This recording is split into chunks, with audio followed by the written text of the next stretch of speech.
I sat down with astrologer Elise de Villiers to talk about the transit of Venus through Taurus and the great healing and spiritual opportunities here in April 2020 and beyond. Check it out.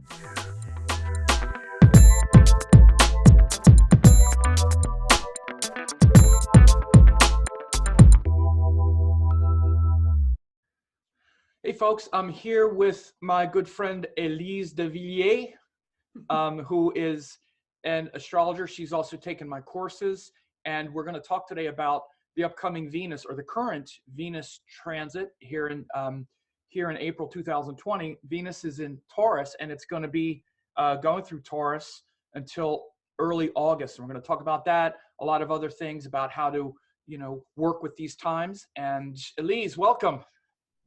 Hi, thanks, Sam. Thanks for having me. Absolutely.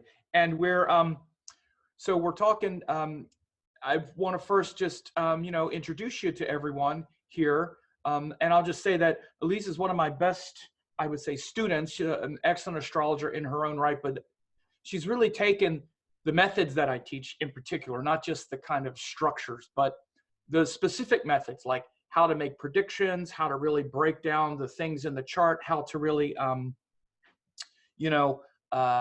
organize it to be accurate and very predictive, and taken it to heart and done great work with that kind of, with that part of the astrology. And so, you want to seek her out for readings and other kinds of things because she's doing very, very good work. So Elise is going to tell us our story. Let's hear it, Elise. All right. Thanks, Sam. Sure. Yeah, well, I'm up here in Vancouver, Canada. I'm born and raised in Toronto and came out to the West Coast in 2012, and best move I ever made.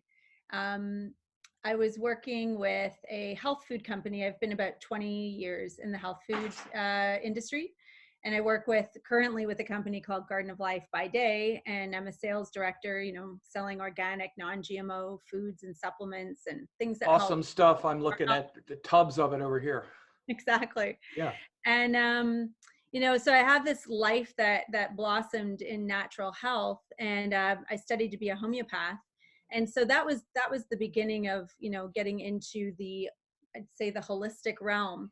And then along the way, I started to recognize, I grew up Catholic. I walked away from all of that, but I was really missing something. I was missing my spirituality. I was missing ceremony and ritual and connection to something much bigger. And I love nature, but something else I needed. And I actually got into Western astrology, and I studied, quite a bit, and got very confused often. And that's to no one's fault. It's just, I couldn't find something that really had an anchoring principle, or everyone had a different way of doing things. And it would be, well, I think that you should start here and then do this. And so I formally went to the Faculty of Astrological Studies over in England, and I did a 3-year program with them, and I really appreciated it and had no confidence to practice. I had no idea about that. I didn't know that. That's why I like to do these conversations, because I learn a lot. Oh, really? Yeah, I didn't know that. I couldn't, I appreciated Vedic astrology, but I couldn't give it my attention because I actually had an identity crisis when I found out that my chart was completely different. Oh, right. Yeah. But partially different. So I just kept thinking, oh, it's too big. The Vedas are too big. I love Indian culture. I actually went to India in 1997 on a path seeking a teacher for meditation. So I knew there was a calling to India, but I never associated it with astrology at the time. However, that was when I had my very first astrological experience with a woman that was also at the ashram. And she did my chart for me, Western style, but I just couldn't believe what she knew. I was just so intrigued, So that was the Western aspect. And then when I moved out here in 2012, I was away from my family, raising my son out here, and the West Coast is just it just calls you to heal. If you want to do healing work, you come out here because it's filled with every kind of practitioner. But the shamanic healing was what was calling me, really earth-based and going to the ancients and the mysterious. And so I live in science all day, where we're, trying to justify whole foods as scientific, and that's why you should eat them. I mean, not just that common sense would tell you that a whole food is going to have the nutrition, but there's no scientific proof that vegetarianism is healthy. Okay, yeah, sure. there's no scientific proof that you should eat whole foods. Yeah. Okay. So, Right. what happened there was that when I started studying with Angela Kreider at West Coast Shamanic, I found that this part of my path that had been missing, and it really comes back to ceremony and ritual, and the mystery, always being aware of the mystery, especially being raised in a religion, you're there is a gift to that, because that there's the mystery. It's present, in your daily life. But this walking to worlds and learning to walk the world of death and the unknown and navigating that in life so that I could live better, that really woke me up. And then, of course, Saturn Dasha kicked in. and that's when I came to study with you. I actually heard you on, it was a podcast, or you were being interviewed by someone, and I heard you and I was like, there's Saturn. Saturn has entered my life. Saturn entered my world and was like, here's this guy. Here's this Saturn guy. That's funny. Talk to him. No, that's funny. Just real quick, just one thing real quick, or a couple things. I just want to pick up on, this is the great thing about religion. When people are raised in a religion, at least it gives them a foundation of at least believing in something bigger. Now, again, it might not translate into the actual path of that religion, but at least you're conditioned to at least think that there's something bigger. Much bigger. Which is the real benefit of religion, of having a religion in your life, So you'll change the belief and the practices at some point, but just being conditioned that way can be very beneficial. It's also just on a very personal note, just real quick, on a personal note, it's always interesting for me to see what planetary influence I brought into someone's life, because sometimes it's like Jupiter, so it's often it's Rahu. It's like I went into Rahu Dasha and you showed up, and it's like, okay. Or sometimes it's Mercury. With you it was Saturn, so it's funny. Yeah, no, I was in Jupiter Dasha when I was studying the Western. Okay. And definitely I had lots of different teachers and teachings in Jupiter Dasha, but Saturn has been much more about structured, ancient teachings that are filled with purity. It's much more disciplined and committed than what I experienced in my Jupiter. And that might be my age, my maturity as well. But that's well, you went into it, I don't know how old you were actually when you went into it, but something like around mid 40s or 30s or something like that is a great time to get Saturn, because you're still young enough and strong enough to work hard, and you have power, because Saturn really rewards using the power we have and the time we have and not wasting it. Oh, yeah. Sometimes when you're too old, it can be frightening, or if you're too young, you don't have enough power and it just feels punishing. But sometime around that middle age, when you get Saturn, it can really, you have a lot of vitality left, and you realize that you want to use it as best as you can. Well, and what I've found more than anything is it's really been the lesson of responsibility. You want more? I'll give you more. And it just keeps pouring in and pouring in. And I'm really having to evaluate, what is my structure? What is my foundation? What am I committed to? And what can I actually do moving forward? Because in Jupiter, I thought I could do anything. Yeah. And now here I am, seeing my limitations, seeing my restrictions, and really good boundary teacher. I think my boundaries were very loose.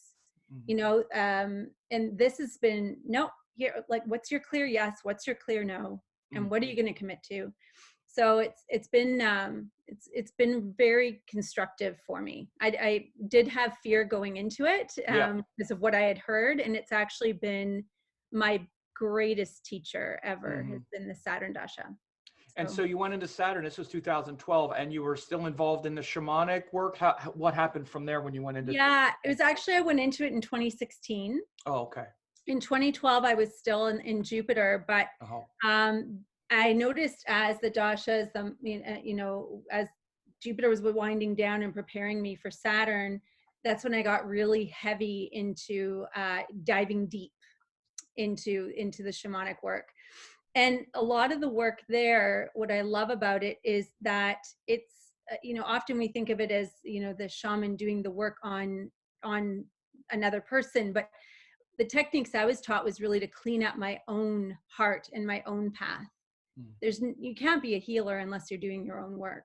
Mm-hmm. And so it was really about cleaning up my side of the street and owning my stuff, and then making amends and shifting into the future. And yeah, it really helped me prepare for this. I think if I hadn't taken responsibility for my past, Saturn Dasha would have been a lot harder.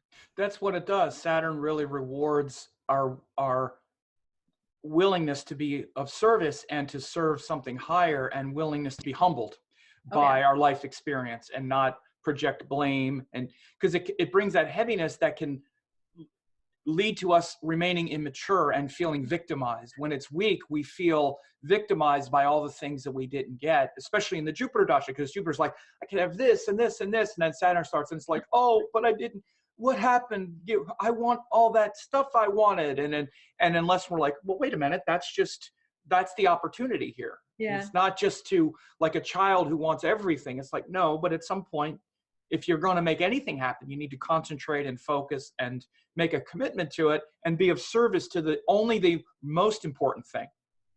Well, and a perfect example, very early in Saturn Dasha, I was studying the Vedic astrology with you and really trying to apply the teachings to my own life. I took my time in doing readings because I really, just the basic principles I wanted to bring into my life. But what happened was in Jupiter Dasha, I had this attitude of like, the universe will take care of me. It's all okay. And Saturn kicked in and I realized my finances really needed structure. They was just like, oh, I can take care of this. No problem. The universe will take care. And I realized in Saturn right away, no, doesn't work that way. Yeah. It's like, how can I attract more money? Well, Saturn says, work harder. That's how you can attract more money. Exactly. And I actually hired a financial coach who didn't just tell me where to put money. She actually coached me and set up a structure, a spreadsheet. I always think of Saturn with a spreadsheet now. Oh, yeah. And here is exactly what you're going to follow. And never in my life had I lived my life that way. And now I live by a calendar. My calendar tells me when I'm going to do what. And if I don't put it in there, I miss it. I mean, you talk about being in a completely different realm. Anyone that knew me 10 years ago would say, is this the same woman? But yeah, and it really shows me how the Dasha shifts our consciousness and our awareness and our structure.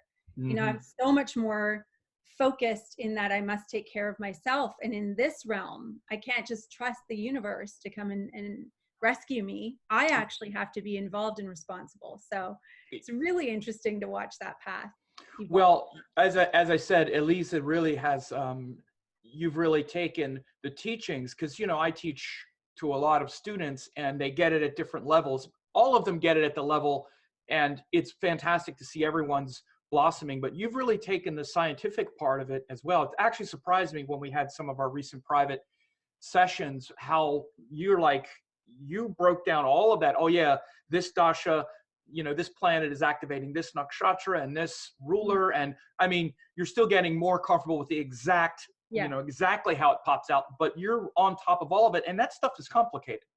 I have a lot of students, and many of them, they start to get they get really lost at that point. They get bogged down with that specificity and aligning it with transits, but you've got a very scientific mind and approach to it. And that's also very Saturn-like, because we have to be willing. This is where the work comes in with Saturn, because that's the hard part. The easy part is like, oh, it's so inspiring to hear the lessons and to learn, and I'll learn this and learn that part. But then to master something, Saturn makes you a master of something because you want to work hard. You're concentrating your mind. It's hard. One of the hardest things for people to do is concentrate. Oh yeah. And Saturn makes us concentrate on something. Now we might be concentrating on our fears and but it's better that we concentrate. Like if we get a good structure and a good system, like you said, a spreadsheet of some sort and a structure, Saturn will be relentless. It's relentless. Like, I'm not going to give up till I learn how to do this and do it well. So you're an embodiment of how Saturn is so important in mastering something.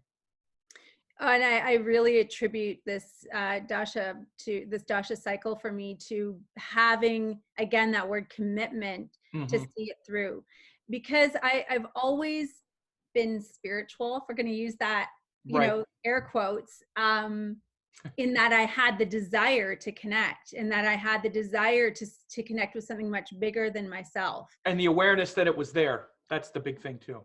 But the next thing I'll say is that with this dasha cycle came my first ever absolute commitment to my daily practices. Right. My meditation was all over there, all over the place. I'll try this, I'll try that, and spiritual practices all over the place. And I would have this idea of, well, I'm an eclectic being, I can gather all these different things. And I started to realize none of it's working, because nothing is repetitive. Yeah. Nothing is a habit.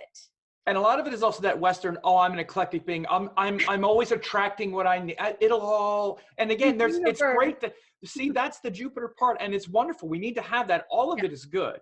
Yeah. All of it is good, because we have to be tuned into that. And it's great to have that surrender and that trust that it is all working out. But that's what we need to do. We need to blend that trust in the benevolence of the universe with the commitment of every day, though. We're the master of the moment. Because the universe, you're right, the universe is fine, it's taking care of itself. But you have to take care of your karma. You incarnated with this karma. The universe is fine whether you take care of it or not. It's your path. Exactly. So it's been a beautiful path, and I'm really interested to hear how you've integrated. Sorry, just real quick, how you integrated the shamanic work with the astrology work, and then we'll get into talking about Venus and how we can manage that, because I already know you have some great ideas about that. Okay, good. Yeah. So what I noticed is that with the path of shamanism is just, it's so vast. There are different lineages all over the world, and all have different methods of doing ceremony and doing healing and what have you. But what I've been taught and what I practice is, again, going within to work from within in this reality and in the other reality. And we were always working with the elements, always working with air, fire, water, earth.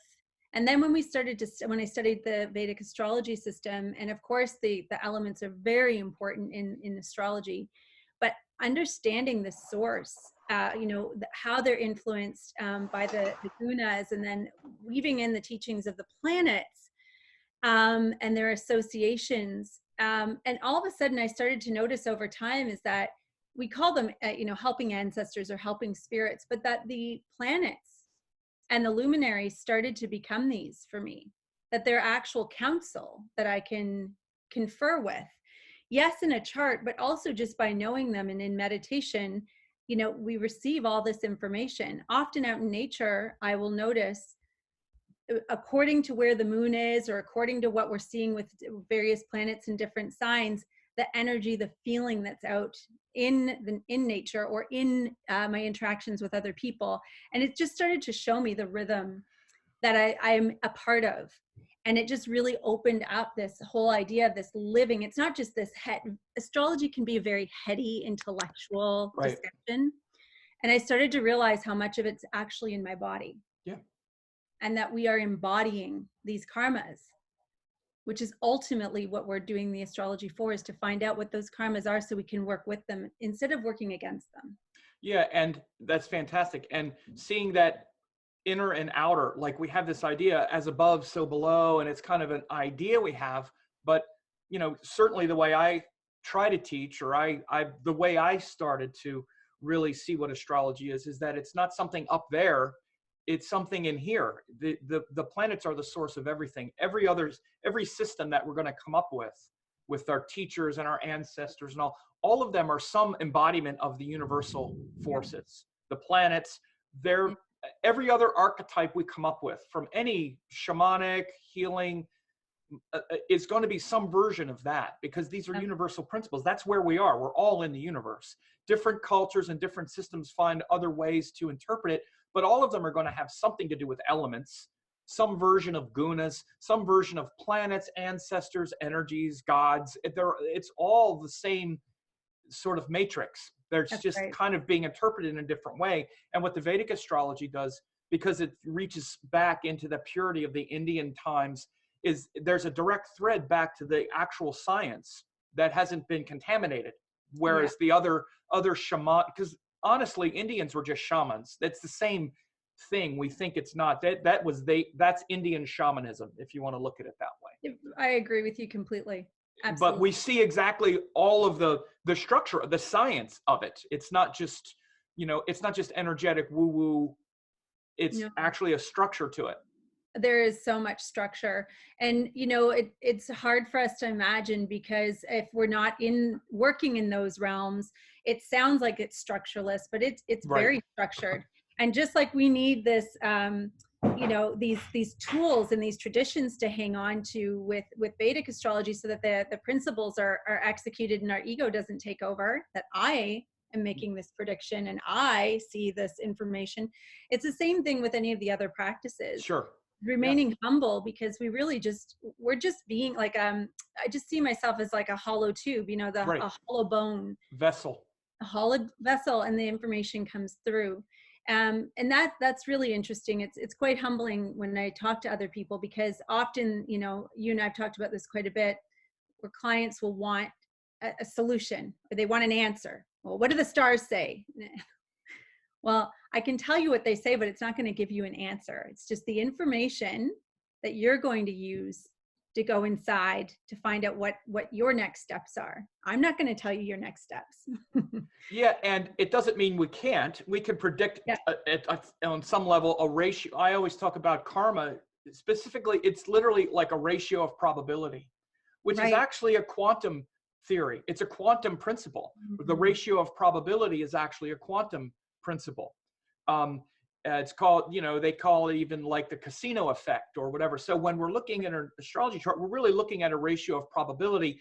And if I could make a prediction, I could probably be pretty close to the probability curve, which would be something like, 75 times out of 100, you're going to do this. So I'll predict that sort of probability. But we can never know if this is going to be one of the 25 times that they don't do it. And that's actually the reason it's called the casino effect, is because the casino knows when you roll the dice that there's a knowable probability that a certain, or let's say blackjack, they already know how many times the dealer is going to win. It's built into it. That's why they know that a casino is going to be profitable. But you can never know, and you could never know which hand is going to lose from the house. We know it's going to be 15% of the time the dealer is going to lose, but you could never know which hand is going to lose ever. So the same is true with karma. Now, we can also skew that probability curve toward a combination of factors lining up. Like if the baseline probability is about 75% that the person's going to do something, let's say something positive, but now we also have a Jupiter aspect, and we also have a Venus conjunction. Well, maybe that probability goes from 75% to 95%. If we also have a Saturn conjunction and an aspect to Mars, maybe that 75% skews down to about 50 or 45%, because now we also have some pressure there. And again, when people ask an astrologer to make a prediction, we're just doing this. But underneath it all, the client is still living their karma is to go through it. And the astrologer can help to explain those things I just said, literally. Explain that situation, that, well, your tendency is this with this kind of thing. Now you have this affecting it, that affecting it, so it targets it more to that. And you explain the nuance of the thing, not just be a fortune teller. Yeah, well said, right? It's the fortune telling. Yeah, that can be really tricky. I find that part really tricky, is if someone is expecting fortune telling. And so, speaking of fortune telling or not fortune telling, we're going to talk about, and especially right now with the Venus, with this big Venus cycle that we have right now. I pulled up the chart. We're all right now in the midst of this, of course, this social distancing and this staying home. And, I have a feeling, I saw a thing where it said, let's see how many children are born 9 months from now, with all of these couples. My thing is, let's see the divorce rate in about 2 months. That's right. Yeah, right. So true. So what do you think is going to be going on here? Why don't you enlighten us about Venus? Because I know you have some great stuff to say. Right. Well, I mean, we've had some tough, for some people, like this Mars, Saturn, Jupiter, and Capricorn. It's been tough, right? Capricorn, anything Saturn ruled can be, again, that there's that structure, and there's that, here you need to come and look at your life and take take some serious responsibility for what's going on, and how are you going to move forward with the structure of your life. We're all confined right now. Saturn's very isolating, and we are isolated, and some people are getting very frustrated with that. However, others are using it as an opportunity to actually do the things that they could never do before, or if they had all the excuses in the world why they couldn't do their daily practice of spiritual sadhana, well, now they have a chance to do it. So there's so many different ways to approach what could be very fear-based, right? Yeah. This whole thing feels very fear-based if you look at the TV and you watch the news.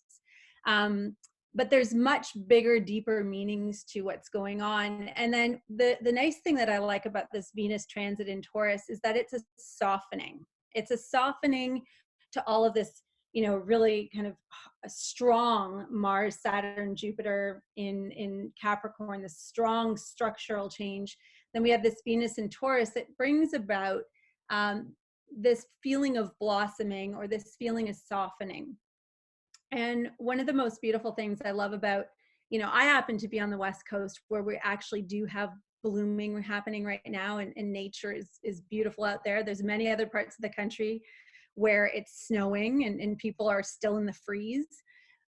So it's not the same for them. But when we think of Venus and Taurus, we think of things that are beautiful. We think of things that inspire us to relate to one another, to want to compromise and harmonize and really enjoy just the pleasures of life.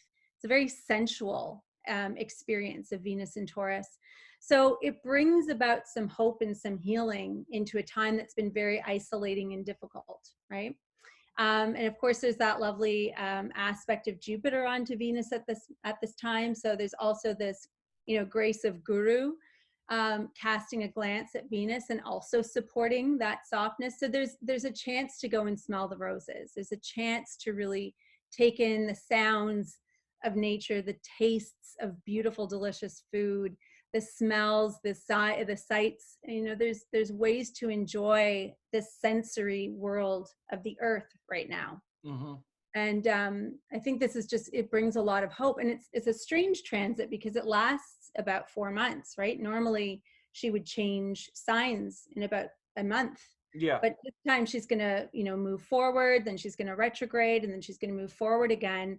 And so it extends this period until the end of July, beginning of August. Yeah, and you can see if we go through here, it turns retrograde. I think it was May 15th or so. This is May 15th. It's retrograde by then. I think it's at May 13th. Yeah, something like, yeah. Yeah. And so, one thing just to pick up on really quick is, right now there's the social distancing, which means getting in each other's face. We're not observing, but like I live in San Diego as well, which is a lot of beauty. But hiking trails and nature are open. Yes. You could get in your car and drive, and in nature, you're naturally pretty socially distant. You're not in each other's face, bars, restaurants, malls, sporting stadiums. These are the kinds of things, these gigantic gatherings where we're in each other's face. Right. That's what we're not able to do, but we're still getting, get out and take a walk and honor the social distance. So again, like you just said, this is one of the great benefits now is nature, it's actually a yogic principle or a tantric principle actually, which is that nature is a meditation. Nature is always meditating. Like literally, if you want to really meditate, just go into nature because nature is always meditating. It's always present. It's always peaceful. It's always just whatever is happening. Even if it's a blizzard and a tornado, nature is like, okay, tornado. It's always meditating. It's not worrying about anything. So when you get in nature and you listen to those natural sounds, you sit somewhere in nature, meditation just happens. Like you have to really, your ego has to be pretty pathological to keep it going for too long in a natural surrounding. You have to be, not to be judgmental, but if you go somewhere in nature and sit, and just keep sitting, you know, at some point your ego just can't maintain the neurosis. It just drops. It's so true. And you know, the thing is with Venus, she is the giver of relationships, right? She's the one that calls us, even if we're out meditating and we're off with guru and exploring the highest of wisdom. Venus is the one that will always call us back to connect on the earth, you know, to connect with each other. And I find it really interesting because right now we're social distancing, and so we're not supposed to be gathering and being with one another. And one of the thoughts I really have had about this is, you know, the projections that we have in relationship that are so rampant of whether it's our friends or our partners, but this projection of, oh, you're going to make me happy, or you're going to bring me joy, or you're going to give me the love I've always been looking for. And, you know, this period of isolation, and, you know, all these planets that are currently in earth signs, but feminine earth signs. Yeah. And they're all inward reflectors. And I really am looking at this as an opportunity for us to go within and get to know ourselves, the relationship with ourself, our inner voice, our inner treatment of self. How do I talk to myself? How do I treat myself? Do I only get, you know, dressed up or take care of my body when I'm going out to meet others? Or do I do that for myself when I'm at home as well?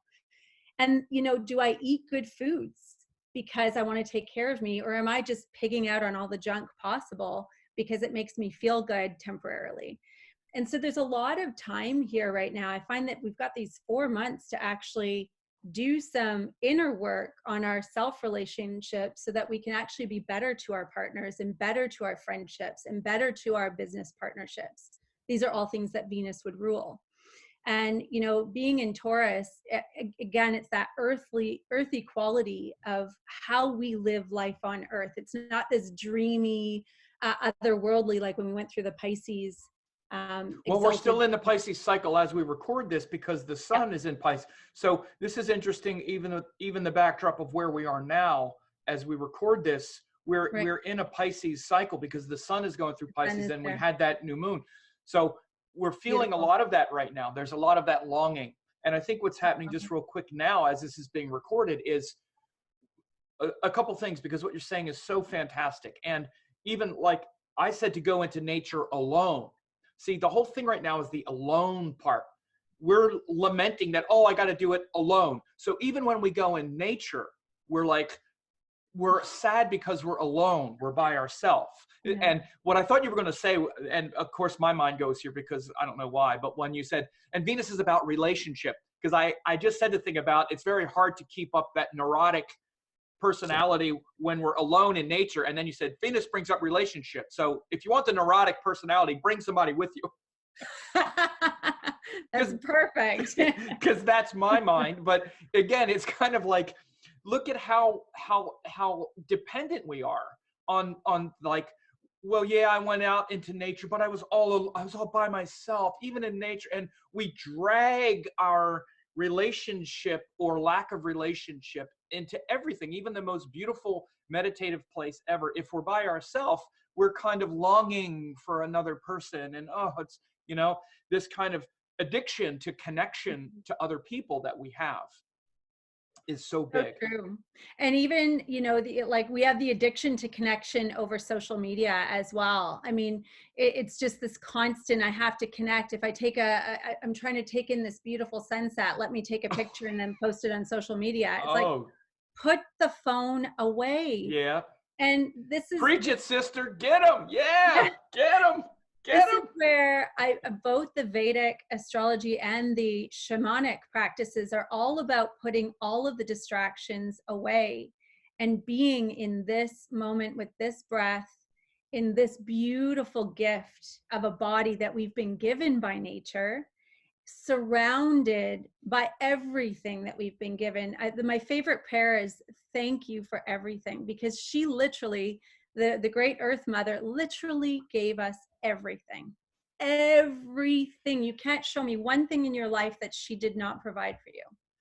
This divine mother. And this is, you know, Venus in Taurus, all this feminine energy. We can actually just thrive in the bliss of that divine mother, of the earth mother, if we notice her. And this is what you're saying. If like we're so distracted with this, you know, crazy mind, we miss that the bee is pollinating on that little blossom, and we miss that the seal just popped its head out of the ocean, and we miss the eagle flying overhead, and all those little subtle moments that are they are literally, all of our studies are just for those moments. All of our meditations are just to capture those moments, you know, and we're missing them by trying to take a picture or trying to share it with everybody. It's really about sharing it with ourselves at the end of the day, right? That's so true. And, you know, it's not only that the Divine Mother has given us all of this, but has continued to give and give and give as we take and take and take and take and take and take, to the point now where the Divine Mother is saying, okay, everybody go home. Stop. Time out. Look at what's happening and try to introspect and know thyself. It's so obvious. And this Venus in Taurus, you're bringing out the total blessing here that we miss. Mm-hmm. And the whole thing about the social media addictions and stuff, so true as well. Yeah, and the pleasure addictions, to be honest, and we all have Right. our simple pleasures, whatever they are. And you know, I'm not about trying to get everybody to live this Puritan life. I'm certainly not a purist myself, but you know, I've been, my whole career and lifestyle has been in natural alternative healing. So, you know, I'm usually pretty much a damper in the room if people want to junk out, and they'll be like, oh, here she comes, you know, with all the health food stuff. So it's not just about that. It's not about preaching, but it really is about the way we feel when we self-care, when we take care of ourselves. And, you know, when we do so much projecting onto relationship, we forget to take care of ourselves. And so I can't stress enough right now with this Venus and Taurus period.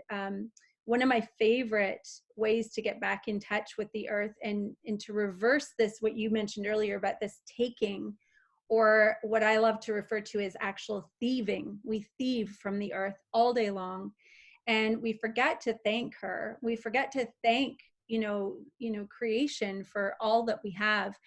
It's a really nice little practice just to give offerings, you know, to go down to the ocean and bring, everything has to be biodegradable, of course, but bringing little offerings, you know, of flowers, or, you know, different things that you might have in your kitchen. You know, in some cultures, the offering of oats is really important to the earth, or corn. In the Americas, the corn goddess was really, really important. And so often, you know, we'll bring offerings of corn.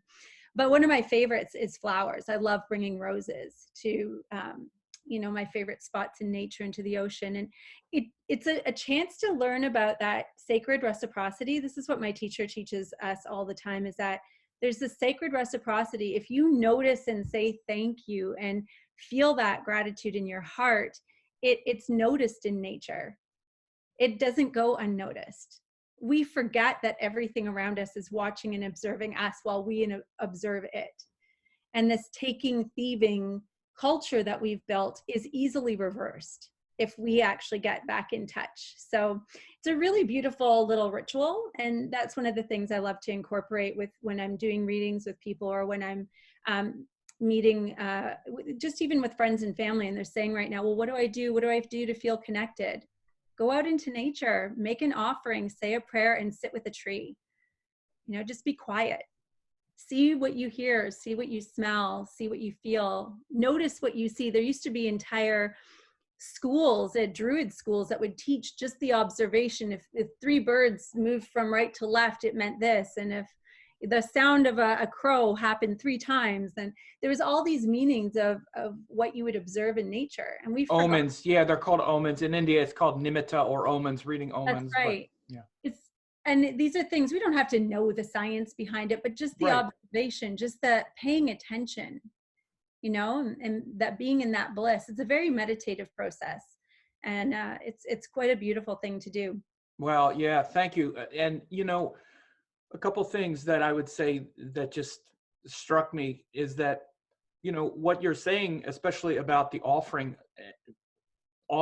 you know, Amma does this all the time. She'll go down, obviously, you know, Amma is like an emanation of the Divine Mother. She'll go down and they'll throw flowers in the ocean or in the Arabian Sea or whatever it is, to, like, for example, after the Fukushima meltdown in Japan, they went there, and you know, Amma went there and they took flowers down to the ocean and they offered it as a way to, you know, thank the Divine Mother and to give gratitude to all that we have.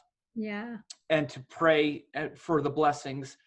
You know, what you said is so true, and even more so, that it's not just even that nature is watching us. Of course, yes, but we are nature.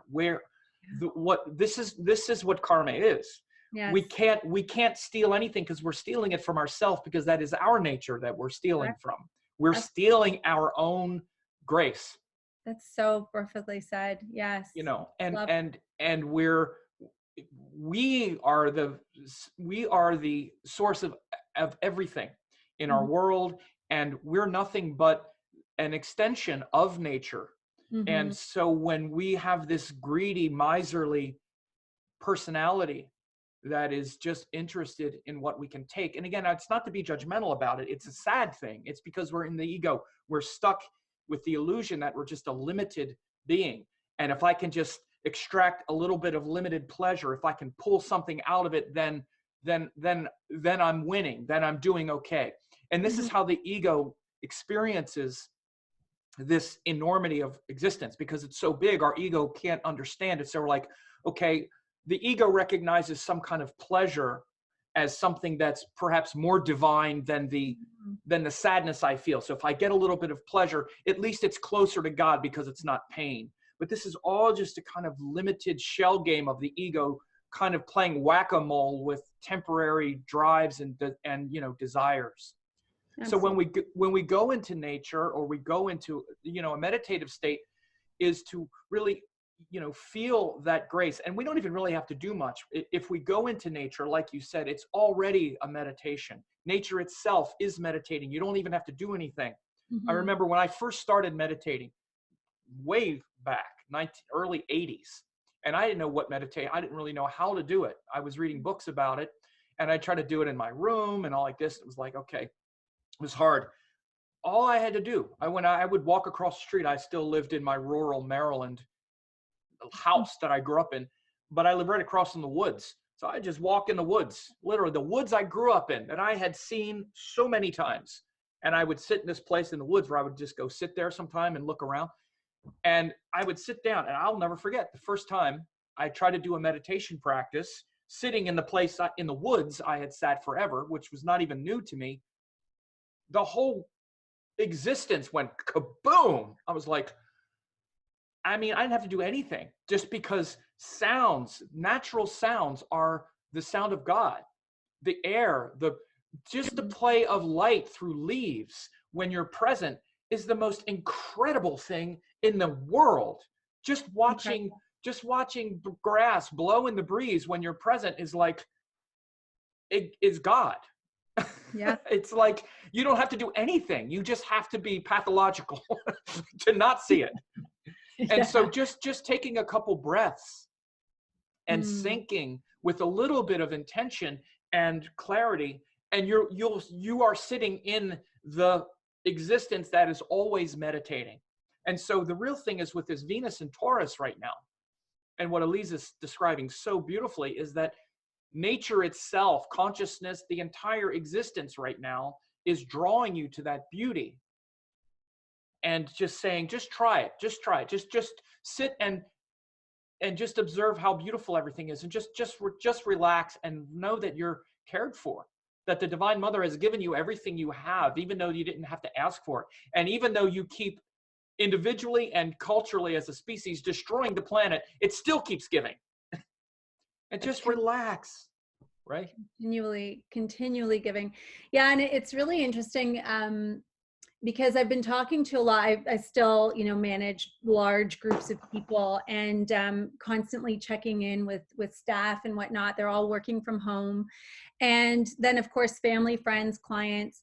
And what I'm noticing is it's such a mishmash of who's experiencing what. Some people are just completely loving this time alone with family. Others are like, if somebody doesn't die in the next week, that it's a miracle, So there's like such an extreme of what people are going through. And, some people that I've been speaking to that are married are referring back to you saying how many are going to be divorced. They're really struggling with the marriage and the kids and everyone being on top of each other. But the one that struck me the most has been, the polarization of people who are single, who are trying to meet their beloved. And then those that are already married or in a partnership and they believe they're with their beloved, but they're fighting. And the ones that want to meet their beloved just wish that they were married or in this part. And it's just such a polarization. And to me, what the common thread is, again, all these earth planets, feminine earth going inward, Venus and Taurus, great time to look at relationships. And let's look at ourselves in relationship. And, the birth chart's an amazing tool for looking at that. You helped me so much getting to identify my own relationship habits by just, we looked at the relationship potential in a chart. Yeah. And helping people to understand, well, this is how, based on your time of birth, your lagna, and how the planets are positioned, this is what you're like in relationships. This is what you do. These are your habits and behaviors. And it's just such a great time for people to be able to actually go, okay, well, the social distancing thing, I can't go out and meet anyone. I can't swipe right or left or what have you. And I can't go out on dates. So what do I do? Well, I'm like, instead of lamenting, this is the time to get ready and become receptive. Half the battle is we've lost our receptivity to relate, that femininity of reception, of being able to magnetize our beloved to us, being able to call them to us, because we're so busy out in the world doing. We've got our armor on, our armors are getting thicker and thicker, and we're more concerned about, how we look in our selfies for our profile than we are about actually what's in our hearts and how we treat others and how we would like to be treated. So I'm actually seeing this as an incredible 4 months for people to really dig deep into who they are in relationship. And people should look you up. We'll have your website down here as well, because I know you do great readings around these things as well. So all of that will be there as well for people. But yeah, and obviously what you're saying is so important. And as you know, because you've heard me talk about it and probably taken the courses on on relationship astrology as well. This is why the most important thing that I teach students, or that I do in readings as well, is people want to have a relationship astrology reading, and it's like, of course, when am I going to meet my soulmate? What are they going to be like? What about my compatibility with this person? And it's all about the other person. When am I going to find the one that's going to make it so that I don't have to be accountable and I can just keep doing what I'm doing? Because that's really what I want. I don't want to have to change any. I don't want to have to look at any mistakes that I might be making, because I'm fine. It's just I can't find the right person. That's right. No, but the thing is the most important part of it, of a relationship reading, is to see our tendencies, because that's what the thing all of our partners have in common is us. Yeah. We're the common thread. All of the jerks, and this one was wrong for this reason, this one was wrong for that reason, and we know why every one of them was wrong. Well, the thing they all have in common is us. Yeah. We're the one that brought all of those wrong people to us. That's right. Exactly. No, but and you also see that really none of it is wrong, and it's also very simple principles. Venus is the Karaka, which shows, and the Karaka shows the common goal that both people in any relationship, whether it's business, romantic, or whatever, when we have high desires, and we have desires that we can only fulfill with another person. That's right. Like it's, and again, business and relationships are the two. And really, romantic relationships have a quality of a business partnership as well, because it's about an agreement. And we need to compromise a little bit in order to get like twice as much. Like I can get the happiness and pleasure for myself, but if I want to double it, or maybe even double exit, I could really do it if I brought another person in. Then I could make like twice the money and have twice the pleasure that I could never have by myself. That's right. But it has to be with your agreement. You have to agree to it. I can't take it from you, because as soon as you start to try to take it, then you've broken the agreement, and then you don't get any of it. That's right. So it's like it really raises the stakes, and that's the part of that Venus does. Venus negotiates that part. And then when you look in the chart, then you look at the 7th house ruler for each individual, and you look at other things. But Venus this is what the Karaka is. It's the common goal that both people have, even as a principle. This is what makes the relationships work. They're everyone's capacity to do that. And so this is the thing that you're saying now in Taurus, we can really settle into like, how well am I doing that? How much am I actually willing to accommodate the other person, to actually form an agreement, to really listen? Now, I'm always aware of how I'm not appreciated, but how much do I appreciate them? How do I act once my desires aren't fulfilled? Am I still honoring the other person? I want to be respected, but am I respectful when I get my feelings hurt? And really look at those things. And of course, that's what an astrology reading can help with. Yeah. And again, I'll refer back to the first time that you helped me to see that, because I was studying at the time and I was understanding the basics around relationships, but we actually took some time with my chart on a one-on-one session. You pointed out my habits, my tendencies based on my birth chart. Lucky you. And it was such an aha moment. I didn't integrate it all right away. It took time to really let it, kind of saturate. And I had to ruminate over it as well and really take it in and digest it. But over time, it opened my eyes to so much. And I really invite that with other people when they ask me about relationships and what do you see for me? When am I going to meet this person? And try to steer it away from the other person, and like you were just saying, and bringing it more into, again, the self, because really at the end of the day, that person is just a reflection of ourselves. Absolutely.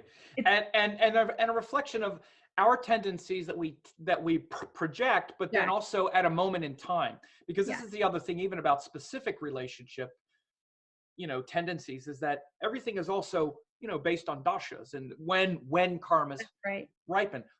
And, the thing about it is there are times when we're not focusing on that so much, when it's not a time for us to be running away from the work that we need to do. And you see it in the dasha cycle, like a Mars or a Sun cycle, where it's really about understanding ourselves, so absolutely. Well, I'm glad it was helpful.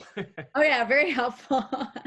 Yeah, and I think if a person is receptive to it, it really is a game changer, because there's just so much about finding that person in the beginning and having all the chemistry and all that's so wonderful. But we're in Taurus right now, and the 7th house from Taurus is what? Scorpio, right? Natural 8th house, and that's where all the fears come up. The fears of being vulnerable, because love really brings us into our most vulnerable place. And I know from my own experience, I walked around with the most guarded heart, right? As so many people do. Very few people are walking with an open, vulnerable heart because we've been hurt. So, what happens when we get into relationship, all the chemistry and the fireworks, but as soon as we start to come up against the truth of the future and the commitment and the moving forward, all the fears, all of the vulnerabilities that come up. And if we're not mindful to them from the beginning, we can get swept up and forget to work through those and forget about there's the taking care of each other and the compromise, but there's also making sure we don't become a doormat, because there's the extreme of, I'm just going to take care of myself and you fend for yourself. Then there's the other flip side of people that go into partnership and they just doormat. And they don't actually have a power in a relationship, and they don't actually fully express. And that's another thing I'm really thinking about with Venus and Taurus, is I think it's a chance for people to look at I was saying kind of like, look at the dust in your relationship. Like, where have you not dusted in a while? You know, when that sunlight from the spring comes into the house and you can see the dust everywhere? Yeah. It's kind of that time right now for people who are in long-term partnerships or marriages. Where is the dust? Like, have you turned away from your sensuality? Have you turned towards food as the way to get that sensual pleasure? Or have you turned away from your partner and you've turned to another? And is it time to turn back and really look within? Like, are you just going out there to try and find your needs met by another when you really haven't met them inside? And And sometimes it's not even physically, like you're physically having a relationship, but psychologically, emotionally, you've checked out your heart, you're like into some fantasy projection about fantasy, some, yeah, and maybe even if it can be food, but it can be other things. You know, we escape into media, like you talked about selfie culture, or we totally. escape into Netflix or we're just in a fantasy land. Like we, you know, relationships bring us into that most immediate, it's like a mirror right there, and we want to escape from it. Yeah, We want to run from that person that's right in our face, and we have a way of dealing with them that is habitual. It really brings out a kind of habit, like you're this person, da da da da. And then to go deeper than that, we feel literally like embarrassed and ashamed and like right. vulnerable, like you said. And really, the seventh house, to even be very literal, the eighth house comes after the seventh, because the eighth house, like you said, is all the wounding and the vulnerability. But the deeper the the more we've been engaged. By the way, I also use the thing about business relationships because it's a Me good too. way to Yeah, see it, because we're also vulnerable in a business partnership because of our money, our reputation, all of these other things. But what the thing that makes it serious in relationships is the sex, the sexuality, that's the right. deep bond. Because one thing, man, sex, it brings out all your vulnerability when it's this great sexual connection and chemistry, all of that stuff. Like you said, that's just the way God gets you hooked. Glued. That's how he gets you attached. Hooked and glued. Yeah. Yeah, and Mhm. it attaches you to that thing, because now it's harder to walk away after That's you've gotten that engaged and you've opened yourself, because there's going to be some exchange of vulnerability and some level of depth and transformation that's happened simply because you're having that engagement with that person. And we that's don't have that level of a deep engagement with that many people. Just that depth is going to engage your vulnerability and your wounding at an equally deep level. And so this is why we kind of shut down. We can shut down because we're afraid to open up that vulnerability in the eighth house once we've had that deep encounter with another person. That's so true. And often we can be closed and locked down and not even be aware. And the partner's perceiving something or we're perceiving something, but we're not fully aware of what we're locked down to. And this is where, having to go inside, to really examine those places within. And that, when we were talking about the shamanic practices, that's really what I used most of those for when I was doing my own healing, was going into those places that had been wounded to find out, where did I escape in that trauma? Mm. Because that's what often happens in trauma, is we actually escape. We leave our body for a moment, and then it's hard to Disassociate, and it becomes arrested development, because we disassociate at that time. absolutely. And so a lot of us are walking around with these wounds that we don't necessarily even recognize, and then layers of armor. And I just think it's a really beautiful time right now where we're isolated, whether we like it or not. Saturn's put us in this position, and we have, this energy and vitality behind us, because right now Mars is exalted. And so we can really focus our energy to do good work, and then blessings of the guru at the moment to take those belief systems that we've had for so long, and they're in the structure of Capricorn, so we can put all these good things to work, if we want. We can also tune out. We can check out and just completely indulge in whatever we want to indulge in. But this is also really, really good work time, really good personal work time. And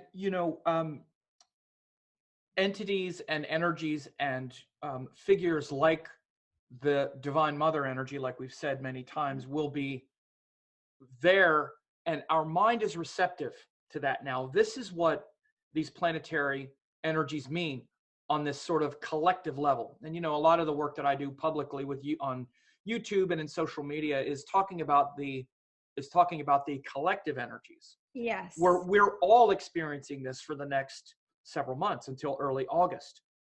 And so again, beings like, for example, everyone knows I've talked about my guru Amma many times. That kind of divine mother energy, there's a living embodiment of the divine mother, like on the earth. In fact, Elise and I were with Amma.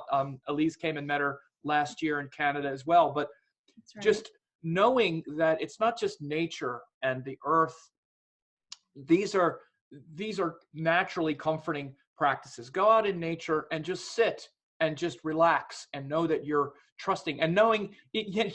I'll tell you what I used to do is, because I grew up with a lot of fear and a lot of neuroses and all this stuff too. And when I started meditating at first, I didn't really know what I was doing or where I was going, but I do have a strong Saturn, so I could break it down in a really practical way. In fact, I was in Saturn moon when I first started, and I was in Sarisati. Saturn was right on my moon, so it was like, this is up for you now, man. And what I would do is I would just know, okay, here's how my mind would think, and it's always thought this way, but at least I'm not going to die for the next hour. So I'm going to trust. I'm going to trust that at least for the next hour, I'm not going to die.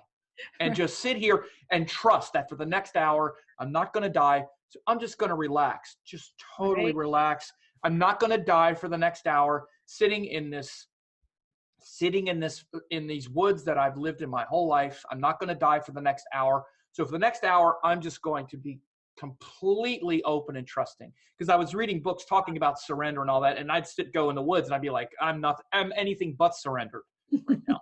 But at least for the next hour, I'm not going to die. Yeah. So, and by the way, that's kind of good, because Saturn in Capricorn, if you make it that simple and that practical and that visceral, it's actually like, it's true. At least for the next hour, I'm not going to die. So I don't have anything to worry about. I have nothing to worry about for the next hour. I'm alive. I'm not going to be dead in the next hour. So for an hour, I'm just going to sit here. I'm not even going to try to meditate. I'm just going to listen and just be present. Forget any meditation or any big deal. Just going to do that. That's right. Yeah. Well, that relinquishing control is very difficult for us. For us humans, we love to think we're in control of everything. And that's really where the stress comes from. And again, that's really the big Saturn lesson. More than anything, if you could boil it down to any one thing, is, and I'm saying it so much, is to Saturn shatters our illusion. And what's the biggest illusion? That we're somehow in control. Yeah. That we have any control over any of this. We do have control as long as we're still alive. I do have control over the one thing, and that's my awareness. Yeah. It's the only thing we have any control over is our awareness, and that we can bring that awareness to anything. So let's bring it to the moment, whether it's with the breath or even just, for me, I think maybe because I was a musician or whatever, sound was always so amazing to me. And sound meditation, like when you go in nature and close your eyes, because again, it's beautiful to meditate. It's hard to meditate, I should say, with your eyes open, because we're looking at things and we're going out. When the eyes are open, our energy is going out. When you close your eyes, energy naturally goes inward. And what happens when you're in nature and you close your eyes, now the only real sense, there's a sense of touch, but the main sense that just gets exploded is the sense of sound. You hear everything, maybe for the first time. And in the center of that sound is silence. And so there was a meditation that I used to do, which was to hear yourself as the center of sound. Sound is on the periphery, but you are the center.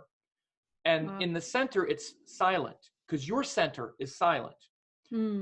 And to listen to the sounds and listen to the silence, and you can hear that layer of silence within you, and then sound becomes just the periphery. It's a beautiful meditation, simple meditation. Beautiful. Go into nature, close your eyes, and just hear yourself in the center of all the sounds. And the sound, it's ecstatic. It is. It's like a symphony.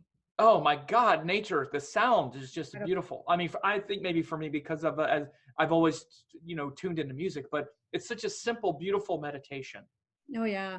Well, I think anybody can relate to it because we love the sounds of birds, Yeah. and the sounds of waves by the lake or the ocean, or the sound of the river and that flow. I mean, how many people go to bed at night with their rain app on, Yeah. or their Rain. ocean waves app, like I wonder why. Spotify. This is what I say when I say nature is a meditation. It's not. Yeah. It's and whether it's the sounds, whether it's the sights, the smells, the feeling of the on the skin, everything. Mm-hmm. And so rather than lamenting we're alone, go into it alone and just sit there and know you're not going to die for the next hour. So don't try to control anything or worry. Just close your eyes and listen and see what happens. And trust that life has your back for 1 hour. For 1 hour, you're not going to die.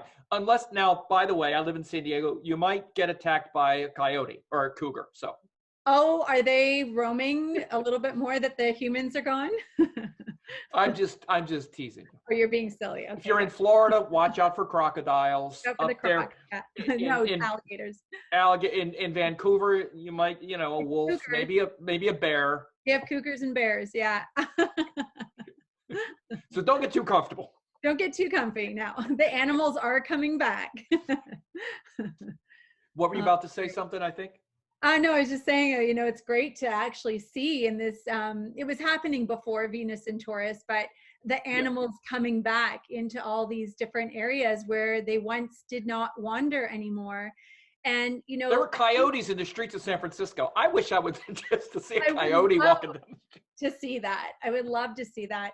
And, one of the things that I love the most, this helped me so much because I do live in a city, but I live in a beautiful city where we have mountains and ocean and ancient cedar trees and eagles. And I mean, I'm just spoiled. Yeah. But for people that live in a city like New York or Toronto or somewhere where you really feel like you're in the concrete jungle, one of my teachers once taught me a meditation about no matter where you're at, just feel beneath all that concrete, and right there your feet are touching the mother, right? Your feet are on the earth, even that concrete's still made of her, but recognizing that underneath all the concrete it's still there. So for people that can't maybe get out into nature because they're right in the concrete jungle, just still go inside, still connect to that, that mother earth that's underneath the concrete, and I always love bringing things like flowers into the home. Just go get some cut flowers and put them by your bed. We say that the flowers are like the angels of the earth realm. And that blossoming energy, that refined light energy comes to us when we have those things around. So there's ways of bringing nature to you. I'm spoiled. I have nature all around me. But, if you don't have that, you have to find it another way. And one other thing I wanted to mention just about being in Taurus is, yes, please. I love the meditation of getting to know the energy or the theme of the time by getting to know the Rashi or the sign, right? So Taurus is the bull. And I'm going to tell this little quick story about being in Ireland on the West Coast. And I was touring with my teacher, my shamanic teacher, and a group of people. And we were going to all these different sacred sites. And there was a sacred stone circle that's like 4,000 years old. And it was there. All of these stone circles in Ireland are still in their original spots where they keep time. They either keep time to a solstice or an equinox or what have you.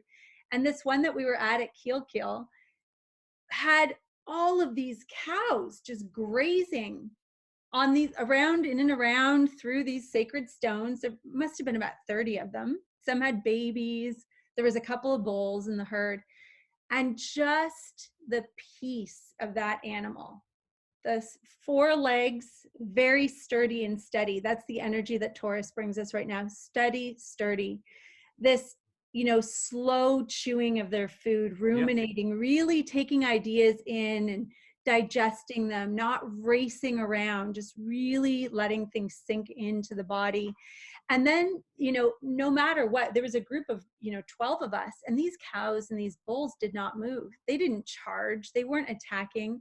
They were so peaceful. Right. They're in the sun around these holy stones and eating their grass, and just this level of peace. And it made me understand, why they're so revered in India. And you think of the milk of the cow and how many cultures have eaten that, and the nourishment from the fat of that cow, and what that's given so many different cultures. And just taking all of this in so that we can understand, well, this is the nature right now that we're in this Venus period, or this Venus season, is that we need to slow down, and we need to be ruminating and thinking and digesting and really taking our time. They even have a couple stomachs. Yeah, take on a couple of stomachs. Yeah, they have 2 stomachs. Yeah, that's why they can digest things that we can't. Right? Yeah. So yeah, I just really like that meditation of getting to know the Rashi so that we know the theme that we're in. That sign really tells us, well, it's earth energy, it's feminine, it's 4-legged, it's very sturdy and steady. It's Venus ruled, it's Rajasic. It wants us to connect and to relate. It's herding, right? What did the bulls do? And the cows, they herd. They all come together in a community. So no wonder we're feeling challenged right now, because we can't come in together as a community. But there's a lesson in that too, right? And at this moment of isolation that we talked about all that, just to kind of wrap it up and bring it back together, is that there's this ability to go within and recognize what we are like individually in a community, and how we want to bring the best of ourselves out there. Venus is in her own sign right now, so she's in a very happy place. And, often this is where we see some of the better expressions of the planet, is when they're in their own sign, or in a sign of exaltation. And so it's a very steady, sturdy time where we can actually take a bit of a rest, instead of feeling so chaotic. Take this time as the rest that we're being given. And yeah, Venus is literally kind of like, the cow is in the meadow grazing and where Right? it wants to be. Beautiful to talk about the cows like this. And I was really blessed to take care of cows at Amma's ashram. When the first time I went to Amma's ashram, I took care of the cows for a while. Wow. And it's the kind of work that many people, they hate it because they don't like the cow, all the smells and all that. That stuff has never really bothered me. And I love animals, and I had never been around cows that hardly at all. But, I had to feed them, and I would, clean up their poop. I mean, it's the kind of job that if you're faint of heart or you're delicate, people don't like it. I didn't mind at all. But the thing about it that I realized is that the thing about the cows is, now when you have them penned like this, they were in pens. They weren't just freely roaming. So when they're free to roam, as long as they have food and they can be around the cows they want to be around, they're fine. Cows they want to be next to the cow they want to be next to. Like you had to put them next to the cow they wanted, or else they would get upset.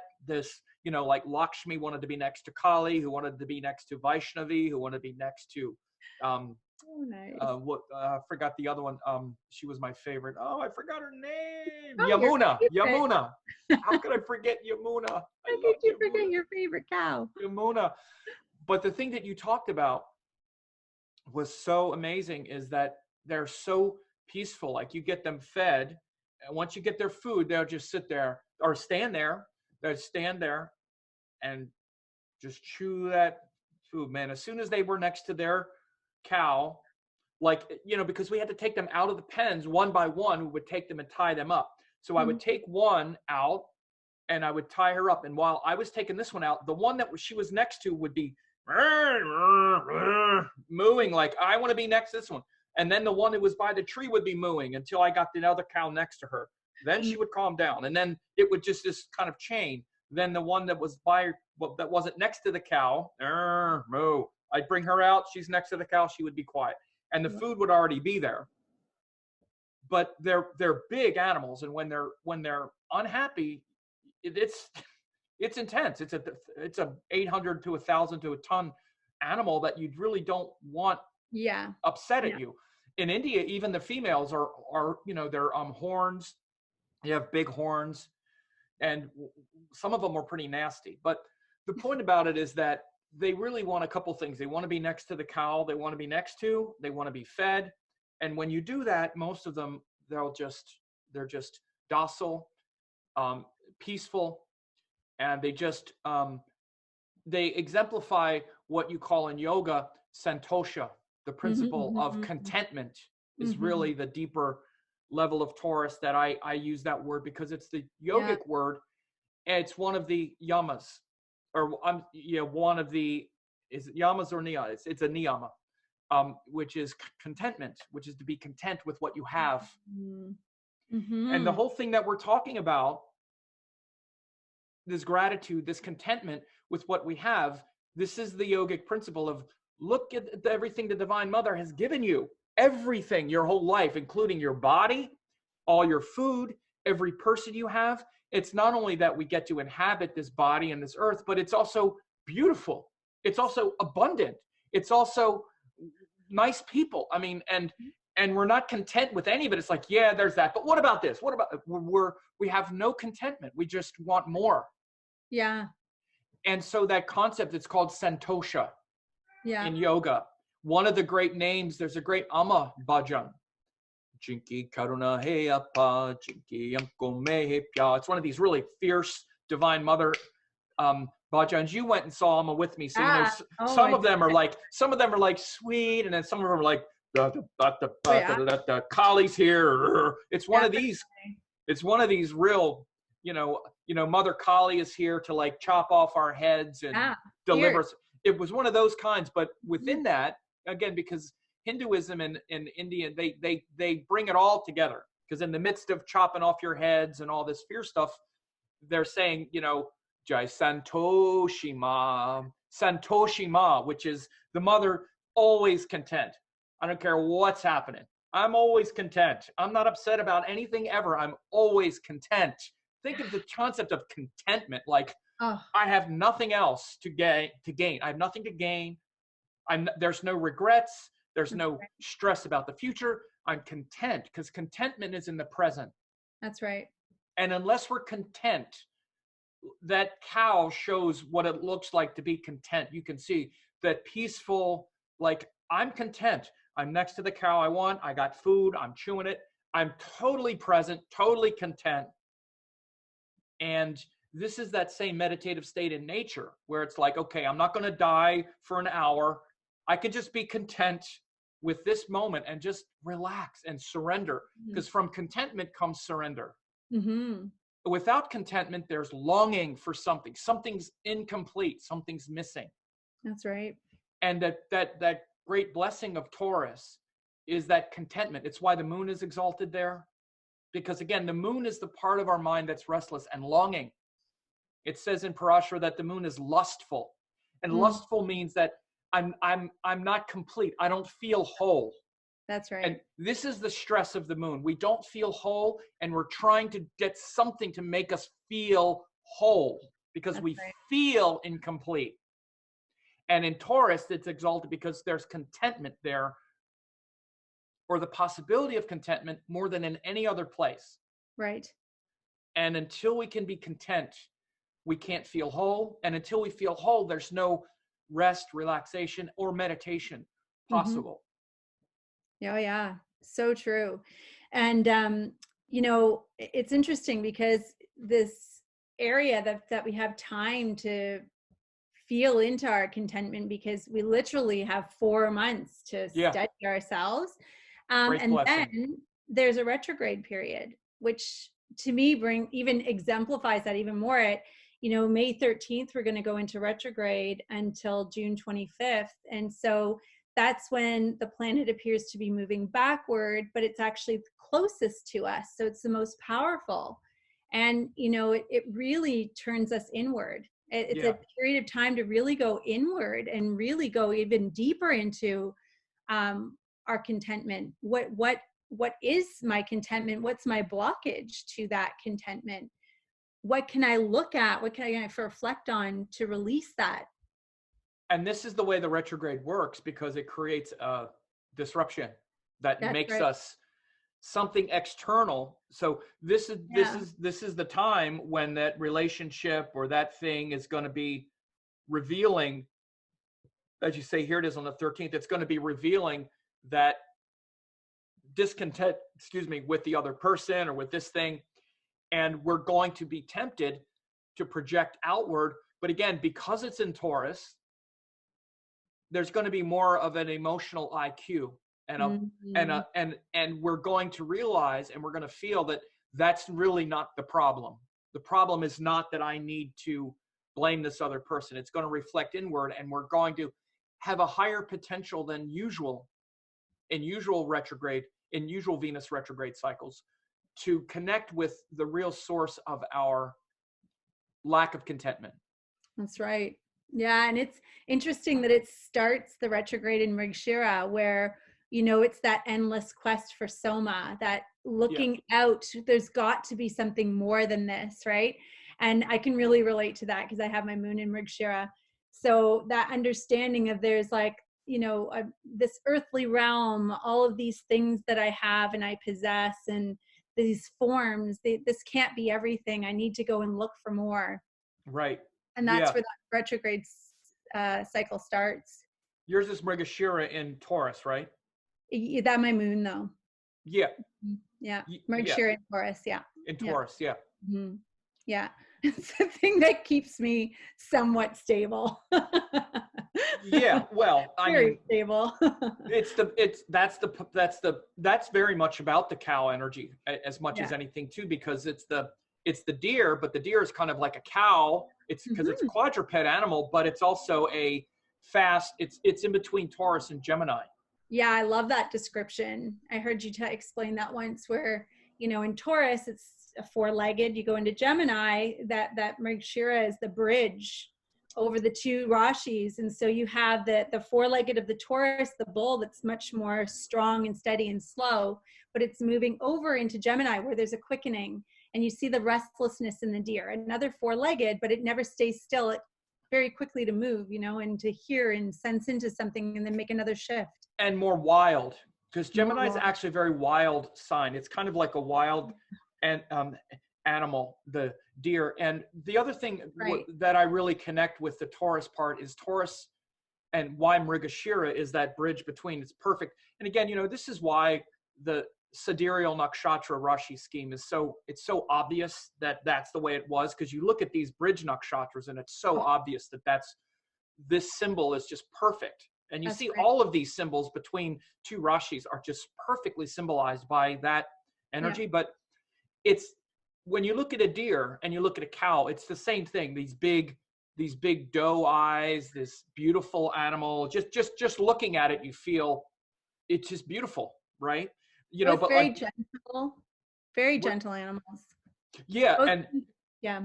But you see with Taurus, it's like thick, big, solid cow, like that.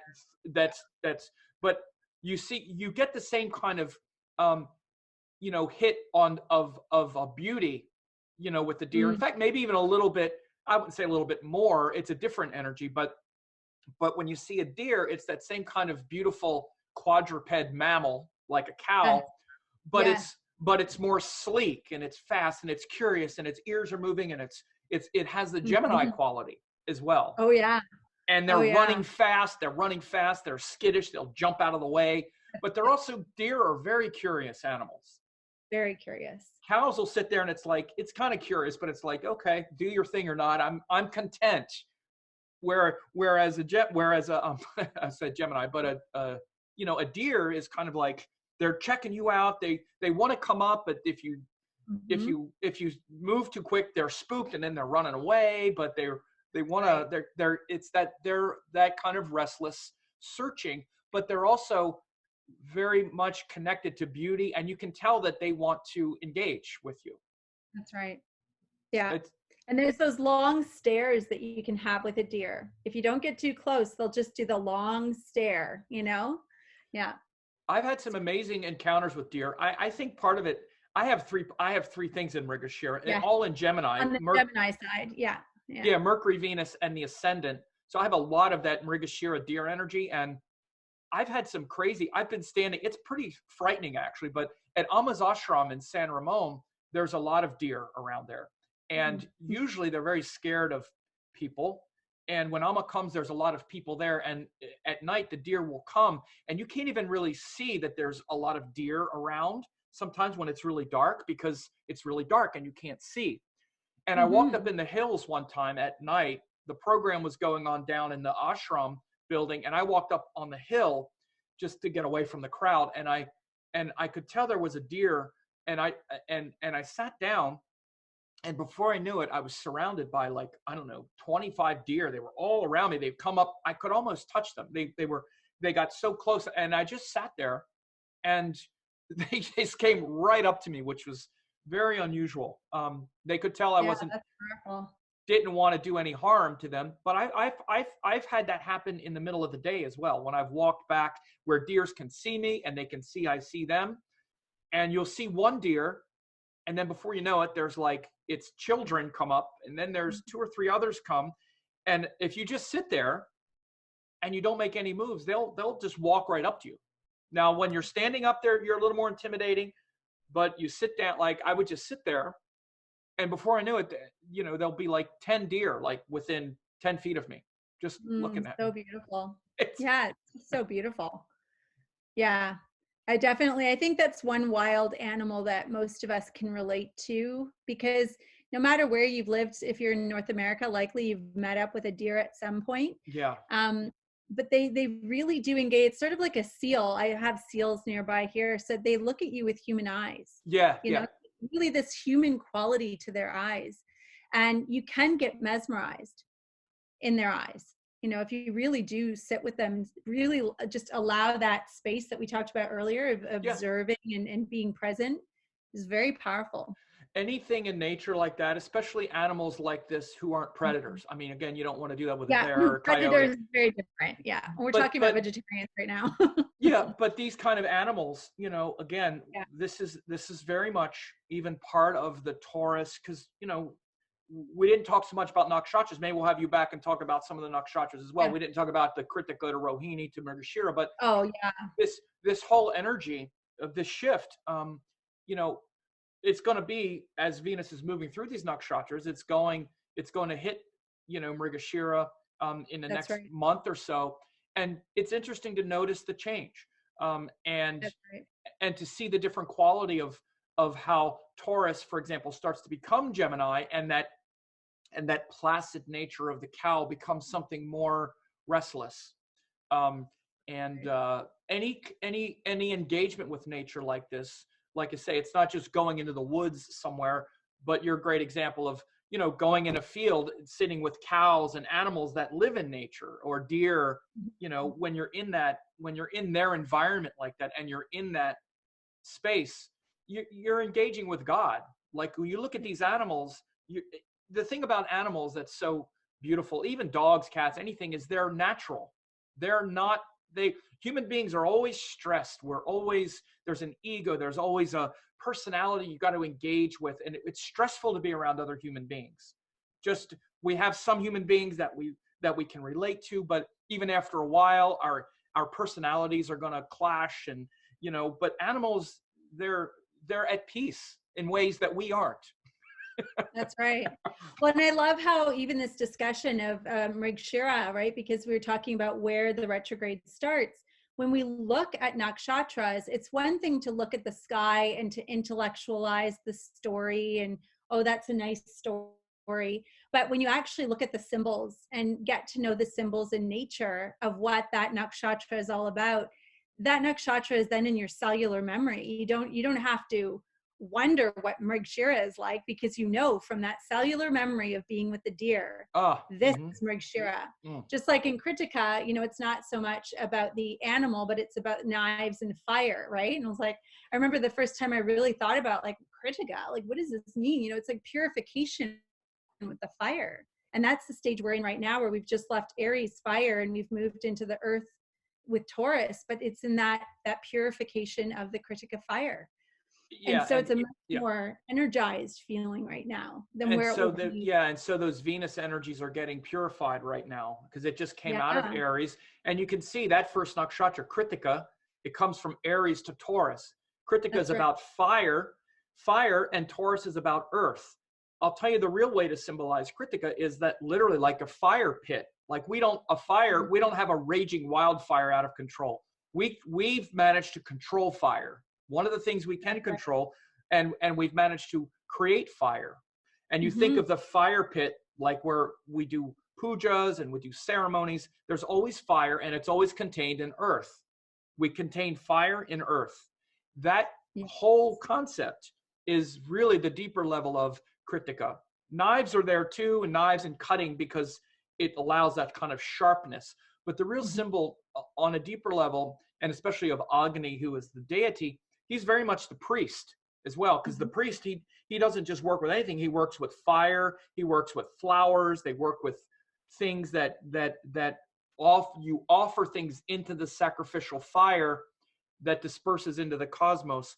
That is the part that is Kritika, and it allows us to cut through the attachments in the mind, and with the planets as they go into Taurus, we have to cut through those attachments and stabilize our heart and our relationship with those things, like we're talking about with that whole concept of santosha and contentment. First, we got to cut through all of our ego stuff. We got to get through that, or else that second thing isn't possible.